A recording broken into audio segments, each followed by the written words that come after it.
कृष्णा, राधे राधे। आज की वीडियो में हम जानेंगे निर्जला एकादशी व्रत हम कैसे करते हैं, व्रत में क्या क्या नियम होते हैं और निर्जला एकादशी के दिन हम क्या दान करते हैं और कैसे पूजा करते हैं, यानी निर्जला एकादशी के विषय में संपूर्ण जानकारी आपको आज की वीडियो में मिलेगी।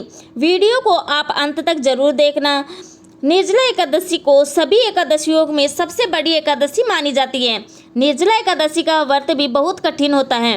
अगर आप निर्जला एकादशी का व्रत कर लेते हैं तो आज से साल की सभी एकादशियों के व्रत के समान हमें फल प्राप्त होता है। अब देखिए, निर्जला एकादशी के दिन सुबह सुबह हम स्नान कर लेंगे। स्नान करने के बाद हमें एक चौकी लगानी है। चौकी पर पीले रंग का वस्त्र बिछाएंगे।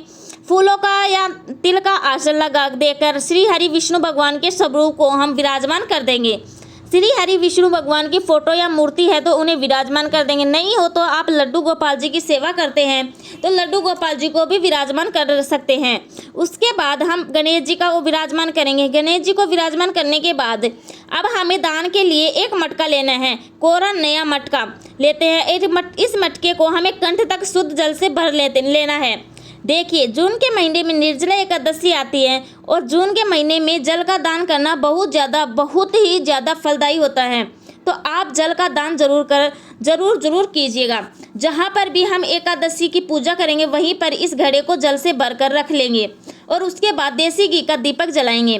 भाव रूप में सभी को जल के छींटे लगाकर हम स्नान करा देंगे। सबसे पहले गणेश जी का पूजन किया जाता है तो गणेश जी को हमने भाव रूप में जल के छींटे लगाकर स्नान करा दिया है। उसके बाद फिर हम मौली अर्पित करेंगे। वस्त्र के रूप में जनेऊ अर्पित कर देंगे। रोली से चंदन से तिलक लगाएंगे और फूल समर्पित कर देंगे। तो पहले हम गणेश जी की पूजन कर लेंगे, फिर हम श्री हरि विष्णु भगवान का पूजन करेंगे। तो श्री हरि विष्णु भगवान को भी जल से छींटे लगाकर हमें स्नान करा दिया है। उसके बाद हम वस्त्र के रूप में मौली अर्पित कर देंगे, जनेऊ समर्पित कर देंगे और जनेऊ ना हो तो मैंने आपको बता दिया है कि आप सिर्फ मौली भी समर्पित कर सकते हैं। चंदन से रोली से हमें तिलक लगा देंगे। अब देखिए, जो घड़ा हमने लिया है, घड़े का पूजन भी हम साथ ही साथ करते हैं। तो घड़े का पूजन करने के बाद ही घड़े को दान किया जाता है। अब यह घड़ा हमें दान करना है तो इस पे हम स्वास्तिक नहीं बनाऊंगी, सिर्फ मैं चंदन से ही रोली से तिलक कर दूंगी। आज चाहे तो आप स्वास्तिक भी बना सकते हैं, लेकिन स्वास्तिक बनाने से ना फिर आप जिसको हम दान देते हैं वह लेने में वहम करते हैं, तो इसीलिए हम सिर्फ इस पर तिलक लगा देंगे। इसके बाद घड़े के कंठ पर हम मौली बांध देंगे।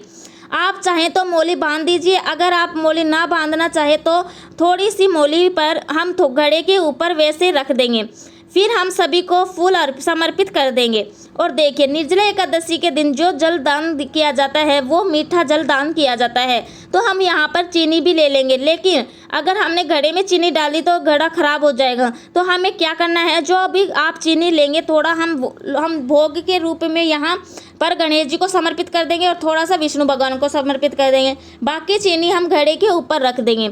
आप चाहे तो 2 दाने घड़े के अंदर डाल सकते हैं, ज़्यादा नहीं डालनी है। उसके ऊपर हम रख देंगे। शास्त्रों के अनुसार निर्जला एकादशी के दिन कच्चे आम का दान करना बहुत ही शुभ माना जाता है। तो भोग में हो सके तो आप कच्चा आम जरूर चढ़ाइएगा। कच्चा ना मिले तो आप पक्का आम भी ले सकते हैं। तो यहाँ पर पहले हमने गणेश जी को भोग समर्पित किया है, क्योंकि गणेश जी ही सबके भोग में हमें तुलसी नहीं डालनी है, इसीलिए गणेश जी को अलग से भोग समर्पित करेंगे। उसके बाद तुलसी युक्त हम भगवान विष्णु को समर्पित करेंगे। तो यहाँ पर आप दूध से बनी मिठाइयाँ ले सकते हैं। कोई भी ऋतु फल आप ले सकते हैं। आप आम भोग भी हो सके तो ज़रूर समर्पित कीजिएगा। अब जो हमने घड़ा लिया है, घड़े के ऊपर भी हम फल ज़रूर रख देंगे। तो जो भी फल अवेलेबल हो वो घड़े के ऊपर भी आप रख दीजिएगा। अब देखिए, क्योंकि जून के महीने में यह एकादशी आती है तो इसमें हाथ का जो पंखा होता है, हाथ के पंखे का दान करना भी बहुत शुभ माना जाता है। तो एक पंखा आप लीजिएगा, एक पंखा हम चढ़ा देंगे और साथ में ही हम दक्षिणा जरूर चढ़ाएंगे। दक्षिणा पूजा में रही कमियों को पूरा करती है, तो दक्षिणा आप जरूर चढ़ा दीजिएगा।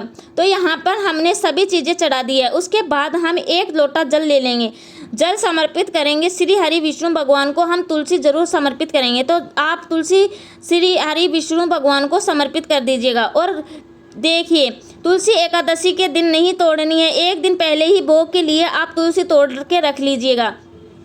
एकादशी के व्रत में चावल का वो बिल्कुल भी प्रयोग नहीं किया जाता। ना तो भगवान जी को चावल समर्पित किए जाते हैं, ना ही चावल खाए जाते हैं। तो एकादशी के व्रत में जब आप तिल लगाएं और तिल के ऊपर हमें तिल समर्पित करने हैं, तो हाँ यहाँ पर हम सफ़ेद तिल ले लेंगे।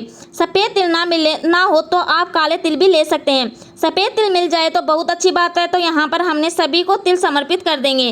थोड़े से तिल आप दिए में ज़रूर डालिएगा, क्योंकि जितने तिल चटकते हैं उतने ही हमारे कष्ट और पापों का निवारण होता है। इसके बाद फिर हम कथा सुनेंगे तथा कथा सुनने के लिए 1 लोटा जल ले लेंगे। अपने सीधे हाथ में थोड़े से तिल और 1 फूल हम ले लेंगे। तिल और फूल हाथ में ले फिर हम निर्जला एकादशी के व्रत की कथा सुनेंगे। व्रत कथा का वीडियो आपको चैनल पर मिल जाएगा, लिंक में डिस्क्रिप्शन में दे दूंगी, आप वहां से देख लेना। कथा सुनना अनिवार्य होता है, इसलिए कथा आप जरूर सुनिएगा। कथा सुनने के बाद जो भी हमने हाथ में फूल और तिल लिए हैं वो हम श्री हरि विष्णु भगवान के चरणों में समर्पित कर देंगे और थोड़े से तिल जल के लोटे में भी डाल देंगे। इस तरह से हमारे जो कथा है वह पूर्ण हो जाएगी। कथा सुनने के बाद फिर हम आरती करनी है। तो यहाँ पर जो भी दीपक हमने जलाया उसी से हम आरती कर लेंगे। आप चाहें तो आप कपूर जला के भी आरती कर सकते हैं। तो यहाँ पर हाँ, जो दीपक जलाया था उसी से मैं आरती करूँगी। पहले हम गणेश जी की आरती कर लेंगे, फिर श्री हरि विष्णु भगवान की आरती करेंगे। बहुत ही प्रेम पूर्वक हमें आरती करनी है। आरती करने के बाद हाथ जोड़कर पूजा में रही कमियों के लिए क्षमा याचना करेंगे और अपनी मनोकामनाओं को पूर्ण करने के लिए श्री हरि विष्णु भगवान से प्रार्थना करेंगे कि इस तरह से हमें निर्जला एकादशी के दिन सुबह सुबह पूजा करनी है। पूजा करने के बाद जो हमने जल का लोटा लिया है उसमें से अपने सीधे हाथ में थोड़ा सा जल हमें ले लेंगे और जो भी हमारी चौकी है उसके ऊपर 2 बार के हम वार करके हाथ जोड़ लेंगे। इस तरह से हमारी जो पूजा है वो पूर्ण हो जाएगी। इसके बाद जो जल का लोटा है वे सूर्य देवता को अर्घ्य देंगे और जो हमने घड़ा लिया है ये घड़ा चीनी फल से जो दक्षिणा ली है वो दक्षिणा और जो हमने पंखा चढ़ाया यानी जो चीज़ें चढ़ाई है वो हम दान कर देंगे। ये चीज़ें आप सभी किसी गरीब को भी दान कर सकते हैं, चाहे तो आप पंडित को दान दे सकते हैं, आप मंदिर में भी चढ़ा आ सकते हैं। मतलब यह चीज़ें हमें दान करनी है और शाम को सूर्यास्त होने से पहले हमें यह दान कर देनी है। तो हो सके तो पूजा करने के बाद आप दान दीजिएगा, नहीं तो दिन में आप किसी भी समय यह दान कर सकते हैं। इस तरह से हमें सारी चीज़ें दान करनी है। और देखिए निर्जला एकादशी के दिन सुबह हम इस तरह से पूजा कर लेंगे। इसके बाद पूरा दिन हमें कुछ नहीं खाना पीना होता है। इस एकादशी में ना तो जल ग्रहण करते हैं ना ही कुछ खाते हैं। शाम को हमें दोबारा से चौकी पर पूजा करनी है और उसके बाद अगले दिन द्वादशी के दिन हमें व्रत का पारण करना है।